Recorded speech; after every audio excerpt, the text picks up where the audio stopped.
Napakaganda nga ng kalawakan mga mare. Ito, madaling araw na nga. Kitang-kita pa itong buwan dito sa langit. Napakagandang tingnan. At syempre, napakaganda din talaga ng araw ngayon mga mare. Dahil sisimulan na natin ulit ang pagpapagawa nitong ating natenggang bahay. Mga ilang buwan din ito natengga mga mare. Sabi ko nga sa inyo mga mare, napakahirap din naman talaga maghagilap ng budget para makapagpatuloy na pagpapagawa nitong bahay na to. Bali for today's video nga mga mare ay magkakabit na sila nito mga pipe na dadaluyan ng kuryente. Bali nagsisil na nga lang sila dyan mga mare at inilubog na nga lang nila itong pipe na kulay orange. Dyan nga natin ilalagay yung mga wiring. Mabilis nga lang din daw gawin to mga mare. Baka umabot nga lang daw ito ng 3 araw o 2 araw tapos matatapos na rin sila. Shoutout nga pala sa mababait na gumawa ng wiring nitong ating bahay mga mare. Maraming salamat po. At habang ginagawa ko nga itong voice over na itong mga mare ay nakakatuwa man din na makita. Ito na nga may progress na itong ating pinapagawang bahay. Nakakatuwa talaga na kahit matagal ang ating hinintay, eto na nga nagsisimula na tayo ulit. Kahit sobrang nakakainip naman din talaga ang paghihintay mga mare. Eto na nga sa wakas ay makakapagsimula na ulit tayo at sana naman ay makatapos na tayo dito sa ating pinapagawa. Hangat nga namin mga mare na makalipat na sana ngayong taon, sana naman ay ibigay na sa atin. Kapag ganito nga nagpapagawa ng bahay mga mare, ang pinaka problema mo talaga ay ang paghihintay, yung pagkainip ba na matapos itong mga pinapagawa natin at magkaroon na ng sunod na budget para matapos na. Pero ang plano nga namin mga mare ay kahit hindi na nga tapos itong bahay ay lilipat na talaga kami. Dahil pwede man din nga mga mare na kahit nandito na tayo ay saka na lang natin ipapagawa na pautay-utay itong mga area na hindi pa tapos. Sabi nga nila ay hindi naman din talaga ganun kadali kaya naman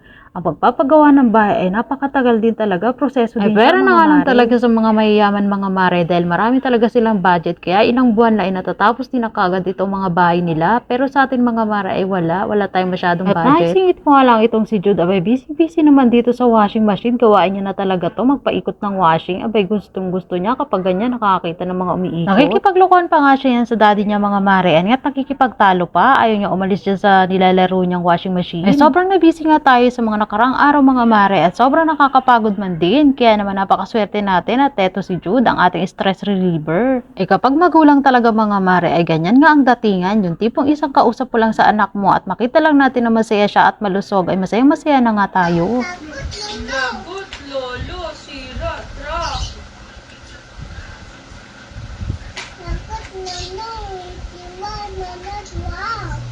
Ay mabalik nga tayo dito sa pinapagawa nating bahay mga mare at tatapos na nga sila sa wiring. Bali nagpa-deliver na nga niyan si sa mga mare na gagamitin nila sa paglalagay ng partition nga dito sa ating kwarto at sa CR at sa lababo. Ay nakakatuwa talaga mga mare, pagkatapos nga ng wiring ayan nga at meron na tayo dito partition sa kwarto yan mga mare. Sinimulan na nilang ilagay itong mga CHV. At naisingit na nga rin ni Sam na makabili ng pintuan na para nga sa kwarto mga mare at yan nga ang napili niya.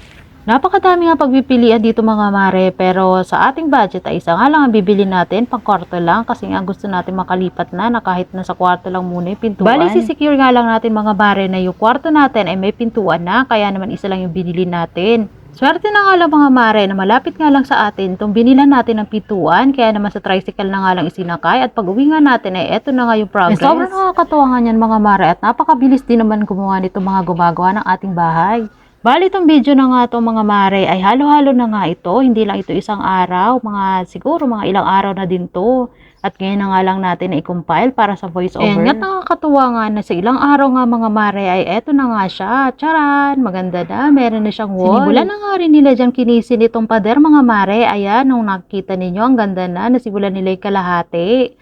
At dito naman sa kabilang side ay halos tapos na nga, ayan. Ganito pala talaga yung feeling mga mare na nagpapagawa ka na ng sarili na nga ninyo. Abay nakaka-excite din naman, parang araw-araw ay na-excite ako kung ano yung magiging progress. Kaya naman mga mare, worth it din talaga ang paghihintay. Pagkatapos nga ng mahaba-haba nating paghihintay na ilang buwan din halos mga mare, taon na nga kung tutusin ay eto na nga, kahit papaano ay nakikita na natin ulit. Kaso lang mga mare, syempre, kagaya ng dati ay hindi pa rin sapat ang ating budget, kaya naman hindi natin alam kung hanggang saan tayo aabutin ito. Basta ang goal nga lang talaga mga mare ay tapos at hindi tapos ay titira na nga tayo dito sa bahay na to. Marami rin naman talaga ako nakita na nagsimula nga lang sa wala talaga mga mare at sa simpleng bahay, pero ngayon ang gaganda na ng mga bahay nila. At sila nga ang inspirasyon natin mga mare na kahit hindi pa ganun kaganda ay lilipat na talaga tayo para naman at least kahit papaano ay sarili na nga natin ito. Bali pagkatapos nga ng loob ng kwarto mga mare ay sinimulan na nga rin nila itong labas. Ay pinapakinis na nga rin nila itong pader ng labas ng kwarto at dito sa may kusina. Sa ilang araw nga mga mare, ay napakaganda man din ang development. Ayan nga, ang ganda-ganda na niyang tingnan kahit nga ilang parts pa lang yung makinis. Bali, pinakinis na nga rin nila yan mga mare. Itong pintuan natin at ito mga bintana, ayan, pwede na siyang sukatan. Bali, pinag-iisipan pa nga natin mga mare ko ano nga ilalagay dito, kung sliding window ba or kung ano, kung saan tayo mga kamura. Bali, pagpapakinis nga nila mga mare ay by parts. Kaya inuna muna nila itong kwarto kasi priority nga natin ang kwarto. Pagkatapos ng kwarto at kusina, ay dito na nga sila sa may bandang entrance. Ayan, pinapakinis na nila yung pintuan dyan, tsaka yung pader. Kung makikita nyo nga mga mare, ay madami-dami pa nga ito papakinisin nila. Kaya naman hindi pa natin alam kung ilang araw pa nga bago matapos ito. O siya, ay hanggang dito na nga lang muna ang update natin mga mare. Balitaan ko ulit kayo sa susunod na mga araw. Maraming salamat sa panonood.